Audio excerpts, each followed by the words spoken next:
A'udzubillahi minasyaitonirrajim. Bismillahirrahmanirrahim. Assalamualaikum warahmatullahi wabarakatuh. Kelana Yuda Channel mempersembahkan cerita silat serial Mas Karepet episode yang ke-35. Selamat mendengarkan. Di saat tangan kanan Mas Karepet terayun ke arah orang yang sebagian wajahnya tertutup dengan kain hitam, maka meluncurlah seleret sinar putih kebiru-biruan dengan cepat bagaikan tatit. Sementara orang yang wajahnya tertutup dengan kain hitam itu dengan kedua telapak tangan yang terbuka, lalu ia hadapkan ke arah serangan Mas Karepet. Maka terjadilah benturan. Terdengar bunyi menggelegar. Mas Karepet terlihat terpental beberapa langkah dan terbanting di tanah. Buk, buk, buk. Ia merasakan tenaganya bagaikan terkuras. Sesaat kemudian, ia pun berusaha bangkit, namun belum mampu berdiri tegak.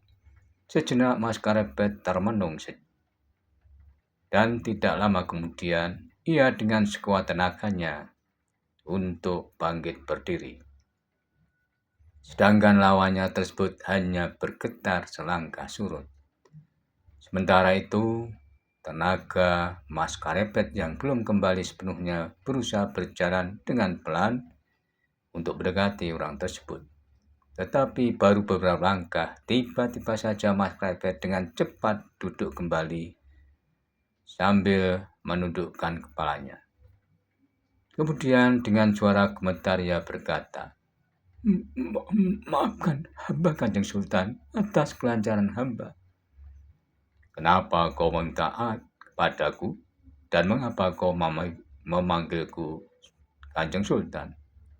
"Hamba Kanjeng Sultan, sebab orang yang mampu menguasai ilmu tameng mojo hanya para wali beserta para sultan." Sejenak suasana di halaman Taman Kaputren itu menjadi hening. Tapi tidak lama kemudian, orang yang wajahnya sebagian tertutup dengan kain hitam itu telah melepaskan penutupnya. Dan ternyata orang tersebut memang benar Kanjeng Sultan Trenggono. Mas Karepet pun semakin menundukkan kepalanya. Sedangkan Kanjeng Putri Kedaton terkejut bukan buatan ketika melihat orang tersebut adalah romonya. Kemudian Kanjeng Sultan itu berkata dengan nada dalam, "Karepet." "Hamba Kanjeng Sultan," jawab Mas Karepet. "Karepet, karena tindak tandukmu sudah di luar batas, maka saya ini juga kau harus pergi dari Demak Bintoro." "Ampun Kanjeng Sultan, apa kesalahan hamba sehingga hamba harus meninggalkan Demak Bintoro?" bertanya Mas Karepet. "Apa yang kau perbuat terhadap putriku itu bukan kesalahan," berkata Kanjeng Sultan. "Tapi Kanjeng Sultan," namun sebelum Mas Karepet meneruskan kata-katanya, tiba-tiba Putri Kedaton itu berkata dengan suara gemetar, "Ampun Romo Sultan, Kakang Karepet tidak bersalah, namun hambalah sebenarnya yang bersalah." Dengan air mata yang bercucuran. "Apapun alasannya, Mas Karepet harus pergi dari Demak Bintoro," geram Kanjeng Sultan. Sejenak Kanjeng Sultan memerintahkan seseorang untuk memanggil Temenggung Ranu Tirgo untuk menghadap. Dan beberapa saat kemudian Temenggung Ranu Tirgo sudah menghadap Kanjeng Sultan. "Ranu Tirgo, setengah dawuh Kanjeng. Mulai saat ini, Karepet harus pergi dari Demak Bintoro." "Sendika dawuh Kanjeng Sultan," jawab Temenggung Ranu Tirgo sambil menatap tajam Mas Karepet. Kemudian ia berkata kepada Mas Karepet, "Kau sudah mendengar sendiri apa yang diperintahkan oleh Kanjeng Sultan?" "Hamba Ki Temenggung," jawab Mas Karepet. "Dan sekarang silakan kau meninggalkan tempat ini." Dengan menundukkan kepalanya, Mas Karepet meninggalkan Taman Kaputren Setelah itu Tumenggung Ranu ditelepon untuk minta undur diri. Namun Kinembung Narito tidak langsung ke Katemenggungan, tetapi mengikuti Mas Karepet dari kejauhan. Mas Karepet ternyata pulang ke tempat tinggalnya yang berada di samping kediaman pamannya, Ki Ganjur. Lalu ia meringkasi beberapa pakaiannya dan berpamitan kepada pamannya tersebut. Ki Ganjur pun terkejut dengan apa yang disampaikan oleh Mas Karepet. Sejenak ia menarik napas dalam-dalam. Kemudian katanya, "Karepet, semua ini merupakan pelajaran bagimu. Kau harus dapat merubah kelakuanmu itu. Seandainya belum mampu semuanya, kau lakukan sedikit demi sedikit. Yang jelas, kau harus punya niat untuk itu. Aku tidak dapat membantumu, namun aku hanya dapat berdoa. Semoga Kanjeng Sultan kelak berkenan menerimamu kembali. Mohon doa restunya, Paman. Berhati-hatilah dalam perjalananmu." "Sendiko dawuh, Paman. Terima kasih."